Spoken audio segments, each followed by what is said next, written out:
ശാരദാമ്മയോ? ഞാനും 3 പെൺമക്കളും. അവരൊക്കെ കുഞ്ഞുങ്ങളായിരുന്നപ്പോഴേ ഭർത്താവ് ഞങ്ങളെ വിട്ടു പോയതാ. വീടും കടയിരിക്കുന്ന സ്ഥലം അദ്ദേഹത്തിന്റെ പേരിലായിരുന്നു. ഇപ്പൊ ഞാനും പ്രായം തികഞ്ഞ 3 പെൺമക്കളും അവിടെ നിന്ന് ഒഴിഞ്ഞു കൊടുക്കണമെന്നാ ആവശ്യം.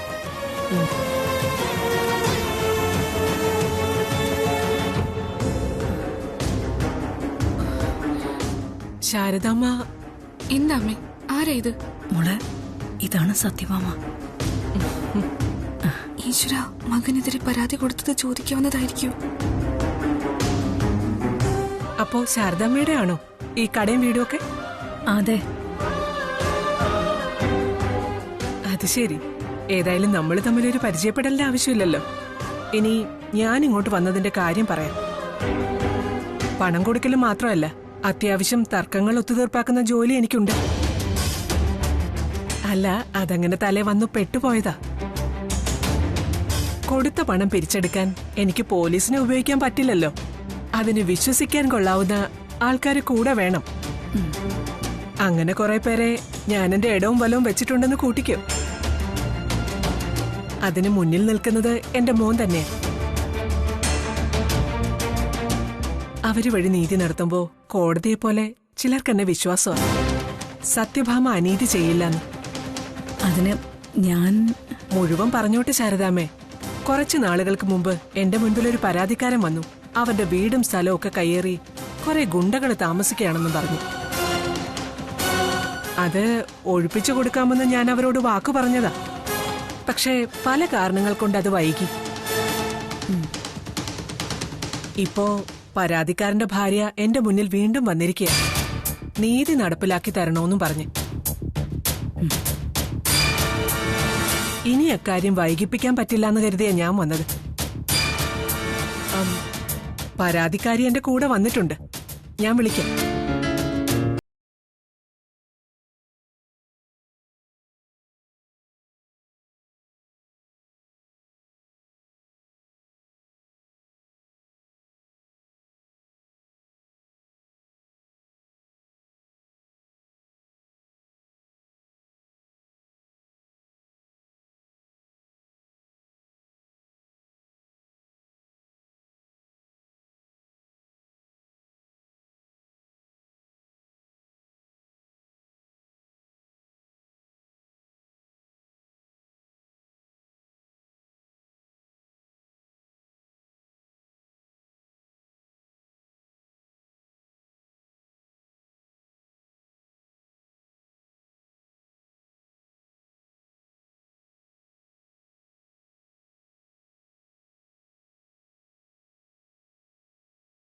പോയതാണോന്ന് ഈ നാട്ടുകാർക്ക് മുഴുവനും അറിയാൻ ശാരദേ.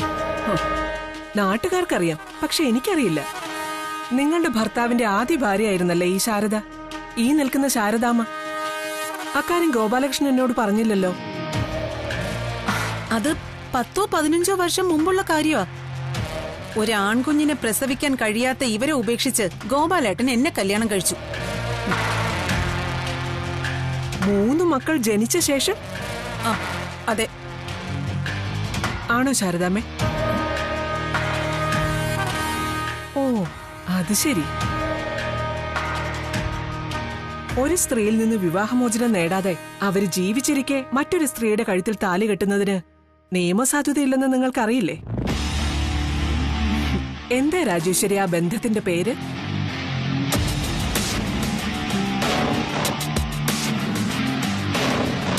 അതൊന്നും സത്യഭാമ അന്വേഷിക്കണമെന്നില്ല. ഏൽപ്പിച്ച ജോലി ചെയ്താൽ മതി, പ്ലീസ്. സത്യഭാമ അന്വേഷിക്കും. നിങ്ങളുടെ കയ്യിൽ നിന്ന് പണം വാങ്ങിച്ച് നിങ്ങൾ ഏൽപ്പിച്ച ജോലി മാത്രം ചെയ്തിട്ട് പോകാൻ സത്യഭാമയും കൂട്ടരും നിങ്ങളുടെ ഗുണ്ടാപ്പടയല്ല. നീതിക്ക് വേണ്ടി മാത്രം മധ്യസ്ഥത നിൽക്കുന്ന ആളാണ് ഞാൻ. അങ്ങനെയാണെങ്കിൽ എന്റെ ഭർത്താവിന്റെ പേരിലുള്ള ഭൂമിയിൽ കയറി താമസിക്കാൻ ഇവർക്ക് എന്താ അവകാശം എന്ന് ചോദിക്കേ. ഇതിലെവിടെയാ നീതി ന്യായവും ഉള്ളത്?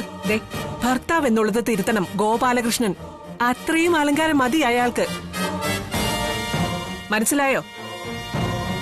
ഏതായാലും ഞാൻ മനസ്സിലാക്കിയെടുത്തോളം ഈ വീടിന്റെ ആധാരം ഗോപാലകൃഷ്ണന്റെ പേരില. അതിൽ അവകാശിയായി വെച്ചിരിക്കുന്നത് ശാരദാമ്മയെ, അയാളുടെ ഭാര്യയെ. അപ്പൊ പിന്നെ അത് ചോദിക്കാനും ആ ഭാര്യയെ മക്കളെ ഇവിടെ ഇറക്കി വിടാനും രാജേശ്വരിക്ക് എന്ത് അവകാശം? അതെനിക്ക് മനസ്സിലാവുന്നില്ല. ശരി, സമ്മതിച്ചു. എന്നെ വിട്ടേക്ക്. ഗോപാലേട്ടന് ചോദിക്കാലോ. അത് നിങ്ങൾ കണക്ക് കൂട്ടിയാ മതി. അതിലൊരു ന്യായം ഉണ്ട് ശാരദാമ്മേ. ആധാരത്തിലെ അവകാശിയെ ഏത് സമയം വേണമെങ്കിലും ഗോപാലകൃഷ്ണന് മാറ്റാം. അത് ഭാര്യയാകണമെന്ന് നിർബന്ധമില്ല. മാറ്റാം. ഏത് സമയം മാറ്റൂന്നും അറിയാം. ഒറ്റ രാത്രി കൊണ്ടേ ഒരു താലിച്ചരട് ഒരു പെണ്ണിന്റെ കഴുത്തുനിന്ന് മറ്റൊരു പെണ്ണിന്റെ കഴുത്തിലേക്ക് മാറ്റിക്കെട്ടാൻ കഴിയുന്ന ഒരാൾക്കാണോ ഒരു പേര് മാറ്റാൻ പ്രയാസം?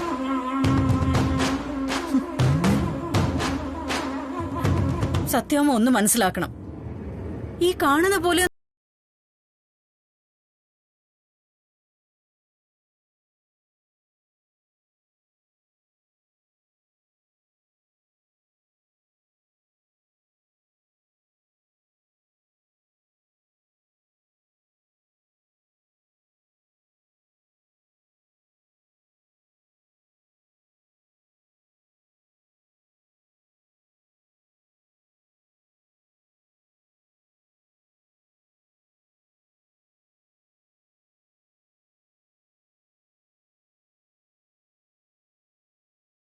ഉഴുന്നാട്ടിയൊക്കെ കെട്ടിപ്പൊക്കിയതാ ഇപ്പോഴത്തെ ഈ ഹോട്ടലും വീടും ഒക്കെ.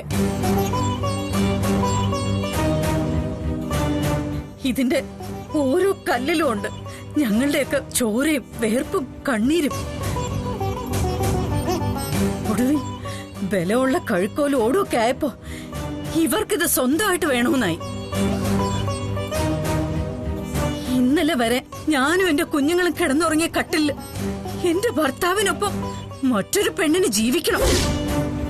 സമ്മതിക്കില്ല രാജേശ്വരി. ഞാൻ എന്റെ കൊക്കിന് ജീവനുള്ളിടത്തോളം കാലം നടക്കില്ല. അത് വെറുതെ അല്ലല്ലോ. 10 ലക്ഷം രൂപ എണ്ണി കയ്യിൽ വെച്ച് തന്നിട്ടല്ലേ അതെന്താ നിങ്ങൾ വിഴുങ്ങിക്കളഞ്ഞത്? മതി. ഒരു തർക്കത്തിനോ വാഗ്വാദത്തിനോ അല്ല നമ്മൾ ഇവിടെ വന്നിരിക്കുന്നത്. ഒരു തീർപ്പുണ്ടാക്കാനാ. ആ 10 ലക്ഷം രൂപയാണ് കള്ളം കൊണ്ടുപോയതെന്ന് ശാരദാമ്മ പറഞ്ഞിരുന്നു. അങ്ങനെ ഇവര് പറയുന്നല്ലേ. പണം സൂക്ഷിക്കേണ്ടത് ഇവരുടെ ഉത്തരവാദിത്വമാണ്. ആ കടം വീട്ടാനാണ് ശാരദാമ്മ അന്ന് കാശ് ചോദിച്ച് എന്റെ അടുത്തേക്ക് വന്നത്. ഞാൻ പണം തരാന്ന് പറഞ്ഞിട്ടും ശാരദാമ്മ എന്താ അത് വാങ്ങാതെ പോയത്? അത് ഞാൻ എങ്ങനെയെങ്കിലും വീട്ടാന്ന് കരുതി. പച്ച കള്ളവാ ഇവര് പറയുന്നത്. നമ്മുടെ കണ്ണിൽ പൊടിയിട്ടിട്ട് ഇവിടെ തന്നെ പറ്റിക്കൂടാ. ശരി, എല്ലാം കേട്ട സ്ഥിതിക്ക് ഇക്കാര്യത്തിൽ ഞാനൊരു തീർപ്പ് പറയാൻ പോവാ. വ്യവസ്ഥകൾ ഞാൻ പറയാം.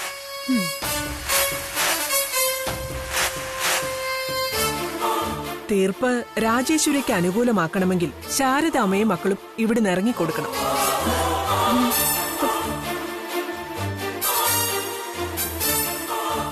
വെറുതെയല്ല. 10 സെന്റ് പുരയിടം വാങ്ങി 4 ആൾക്ക് താമസിക്കാനുള്ള മോശമല്ലാത്തൊരു വീട് ഗോപാലകൃഷ്ണൻ ഇവർക്ക് പണിത് കൊടുക്കേണ്ടി വരും. അതെന്ത് ന്യായമാ? മനസ്സിലായില്ല. അതാണ് ന്യായം രാജേശ്വരി. നിങ്ങളുടെ 10 ലക്ഷത്തിന് മാത്രമല്ല, ഇവരുടെ അധ്വാനത്തിനും വിലയുണ്ടെന്ന് നിങ്ങൾ മറക്കരുത്. അഥവാ ശാരദാമ്മയ്ക്ക് അനുകൂലമാണ് തീർപ്പെങ്കിൽ രാജേശ്വരി ഒരു അക്ഷരം മിണ്ടാതെ പടിയിറങ്ങണം. മേലിൽ ഈ അമ്മയെയോ മക്കളെയോ ശല്യപ്പെടുത്താൻ പാടില്ല. 10 ലക്ഷം രൂപ ഇവര് പണിയെടുത്ത് വീട്ടിക്കോളും.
ശാപം മാത്രം.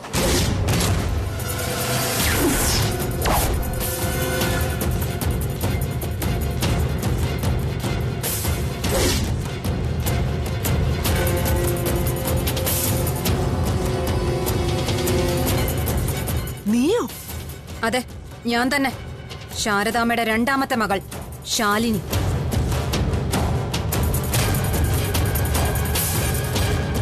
ഓഹോ, അത് ശരി. ഇത്രയും കേമിയായ ഒരു മകൾ ഉണ്ടായിട്ടാണോ തർക്കം തീർപ്പാക്കാനും പണത്തിനും ഒക്കെ ശാരദാമ്മയ്ക്ക് എന്നെ ആശ്രയിക്കേണ്ടി വന്നത്? അതിനാരാവശ്യപ്പെട്ടു സഹായം? 10 ലക്ഷം രൂപ ചോദിച്ച് അമ്മ അങ്ങോട്ട് വന്നിട്ടുണ്ടെങ്കിലേ അത് ഞാൻ അറിയാതെയാ. ഇപ്പോഴാ ഇവിടെ നടന്ന രാമായണം മുഴുവൻ ഞാൻ കേട്ടത്. മോളെ, അമ്മയും ചേച്ചി ഒരു അക്ഷരം മിണ്ടരുത്. അതെ, ഇതുപോലുള്ള വിഷജന്തുക്കളെ ഈ വീട്ടുമുറ്റത്ത് കേറ്റാതിരിക്കണമെങ്കിൽ ശാലിനിക്ക് ബ്ലേഡ് സത്യഭാമയുടെ ഒരു ആവശ്യമില്ല. പുകയില കഷായവും വെളുത്തുള്ളി ചതച്ചതും ചേർത്തൊരു മിശ്രിതം, അത്രയും ധാരാളം.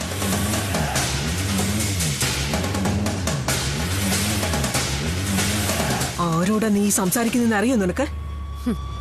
നന്നായിട്ട് അറിയാം.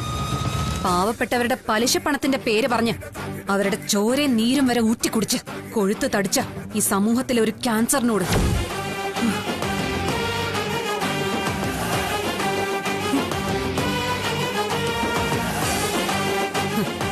അതിനുള്ള ട്രീറ്റ്മെന്റ് തുടങ്ങിയിട്ടുണ്ട് ഞാൻ.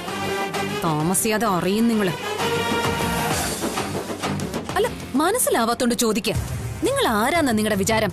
പോലീസോ, കോടതിയോ, അതോ പഴയ നാട്ടുരാജാവാണോ? ഭരിച്ചു മുടിക്കുന്ന മഹാറാണി. എടി നീ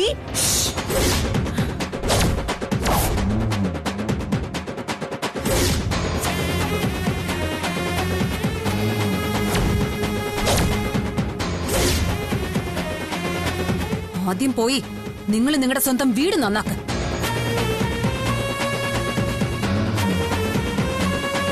സ്വന്തം മക്കളുടെ സന്തോഷത്തിന് വിലങ്ങ് തടിയാവാതെ അവളെ വീട്ടിൽ നിന്ന് പറഞ്ഞു വിടാൻ നോക്ക്. അത് കഴിഞ്ഞു മതി നോട് നന്നാക്കല്. അത് പറയാൻ നീ ആരാടി? ഞാനാരുമല്ല. പക്ഷെ അത് പറയാൻ ഞാൻ നിങ്ങളുടെ വീട്ടുമുറ്റത്തേക്ക് കയറി വന്നിട്ടില്ല. നിങ്ങള് എന്റെ വീട്ടുമുറ്റത്ത് നിന്ന് ഈ സംസാരിച്ചത് മുഴുവനും ശാരദാമ്മ ഇപ്പോഴും കരവടച്ചുകൊണ്ടിരിക്കുന്ന ഈ പുരയിടത്തില്.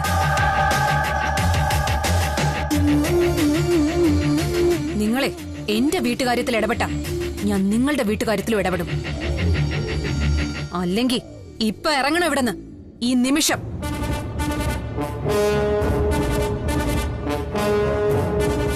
ഇത് രണ്ടാമത്തെ വട്ടവാ നീ സത്യഭാമയുടെ വഴിക്ക് കുറുകെ നിൽക്കുന്നത്. 2 വട്ടമല്ല, ഇനിയും തിരിച്ചടികൾ വരുന്നുണ്ട് സത്യഭാമേ. ഒന്നിന് പിന്നാലെ ഒന്നായി. എണ്ണാൻ തയ്യാറായിട്ടിരുന്നോ? അത് കഴിഞ്ഞു വേണം നമുക്ക് വിശദമായിട്ടൊന്നിരിക്കാൻ. ശരി, കാണാം നമുക്ക്.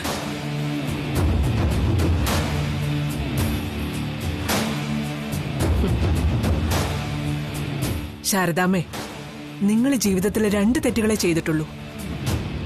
ആദ്യത്തേത് ഗോപാലകൃഷ്ണനെ കല്യാണം കഴിച്ചത്. രണ്ടാമത്തേത് ഈ അസുരവിത്തിനെ പ്രസവിച്ചത്. രണ്ടിന്റെയും ഫലം നിങ്ങൾ അനുഭവിക്കും ഉടൻ തന്നെ.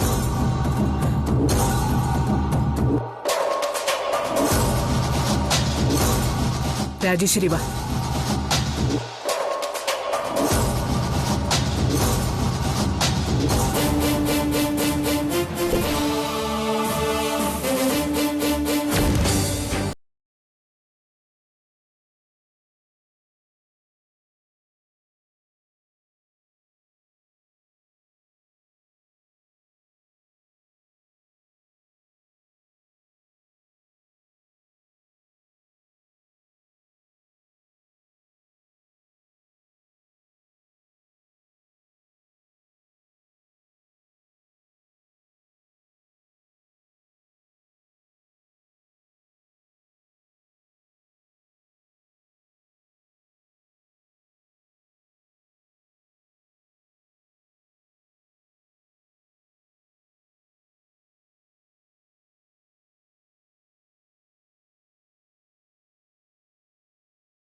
അർജുനേട്ടൻ വന്നേ പറയാം.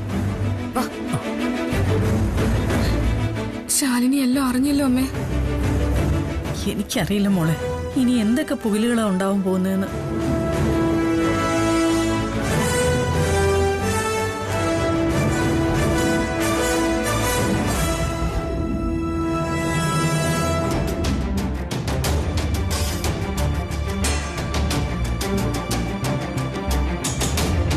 താൻ പറഞ്ഞ സംഭവങ്ങളിൽ ഒരു പൊരുത്തക്കേടുണ്ട് ശാലിനി.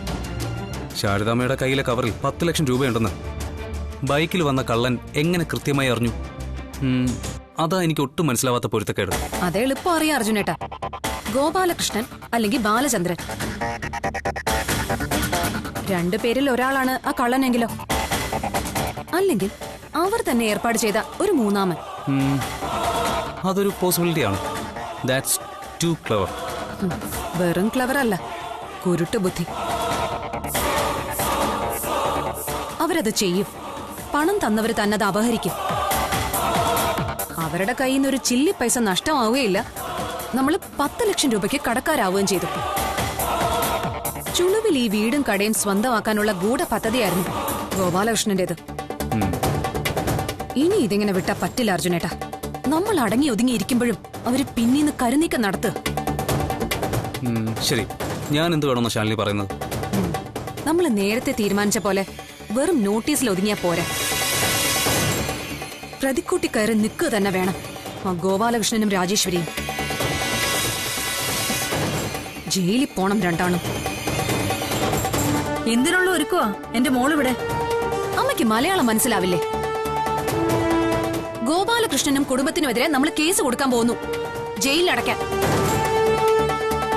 അതിനുള്ള ഗ്രൗണ്ട്സ് ഉണ്ട് ശാരദാമേ.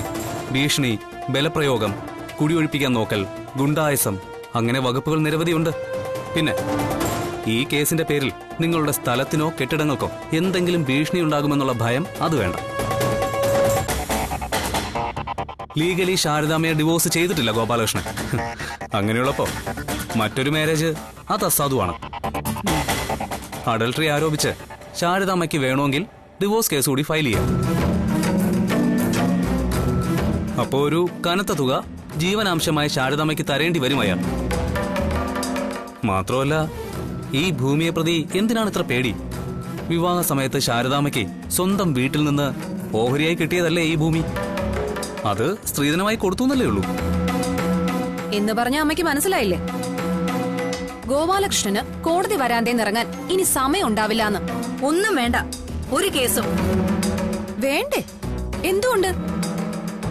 ഇത്രയൊക്കെ സംഭവിച്ച ശേഷം എന്തുകൊണ്ട് കേസ് വേണ്ട? അർജുനേട്ടാ, ഈ കേസിൽ എനിക്കിനി ആരുടെയും സമ്മതം ആവശ്യമില്ല. നമ്മൾ ഇത് പ്രൊസീഡ് ചെയ്യുന്നു. അയാൾ അഴിയെണ്ണണം ഉടനെ തന്നെ. നിന്റെ അമ്മയെ ജീവനോടെ കാണണ്ടെന്നാണോ നിന്റെ തീരുമാനം? അമ്മ, ഈ കേസുമായിട്ട് നിങ്ങൾ മുമ്പോട്ട് പോയാൽ ശാരദ പിന്നെ ഈ ലോകത്ത് ജീവനോടെ ഉണ്ടാവില്ല. ഇനി നിങ്ങൾക്ക് തീരുമാനിക്കാം.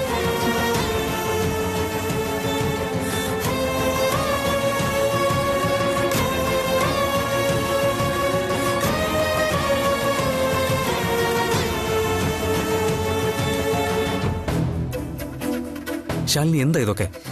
ഇവിടെ ഇങ്ങനെയൊക്കെ അർജുനേട്ടാ. കേസിന് പോയാ അച്ഛൻ പെൺമക്കളുടെ കല്യാണം മുടക്കും അത്രേ, അത് ഇന്നത്തെ കാലത്ത്. ഇത്രയും കാലം ഞാൻ ഇതൊക്കെ കേട്ടു നിന്നു. ഇനി എന്നെ കൊണ്ട് ഇത് വയ്യ. അർജുനേട്ടൻ പേപ്പേഴ്സ് റെഡിയാക്കി വെച്ചോ. നമ്മൾ ഈ കേസ് പ്രൊസീഡ് ചെയ്യുന്നു. ഇതുപോലത്തെ സെന്റിമെന്റ്സ് കൊണ്ടാ അമ്മ എന്നും എന്നെ അടിയറവ് പറയിച്ചത്. ഇനി അതിന് ഞാൻ വഴങ്ങില്ല. സമരവും പ്രതിഷേധവും ഒക്കെ എനിക്കും അറിയാം. ശാരദാമ്മയുടെ മകളാ ഞാനും.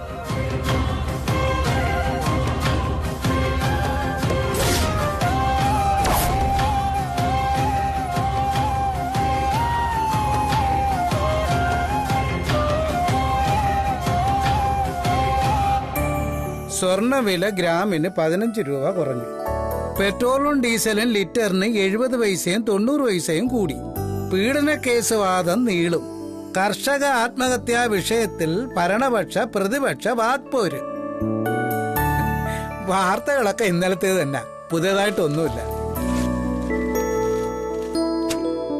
നമുക്കെന്നാ മുറി പോയി കിടന്നാലോ? കുറച്ച് കഴിയട്ടെ, പിന്നെ മോളെ വിളി. വിളിക്കണ്ട, ദാ ആളെത്തിയല്ലോ. ദാ, ചായ കുടിക്കാം.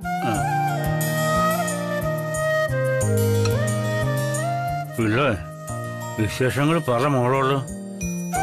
പറയാം. അർജുനും വക്കീലുമായി സംസാരിക്കാൻ പറഞ്ഞ് ഏൽപ്പിച്ചിരുന്നു സത്യാമ്മ എന്നെ. ഞാൻ ആളെ കണ്ട് സംസാരിക്കുകയും ചെയ്തു. ഈ വിഷയത്തിൽ സത്യാമ്മയെ എവിടെ വെച്ച് എപ്പോ വേണമെങ്കിലും കണ്ട് സംസാരിക്കാൻ തയ്യാറാ വക്കീല്.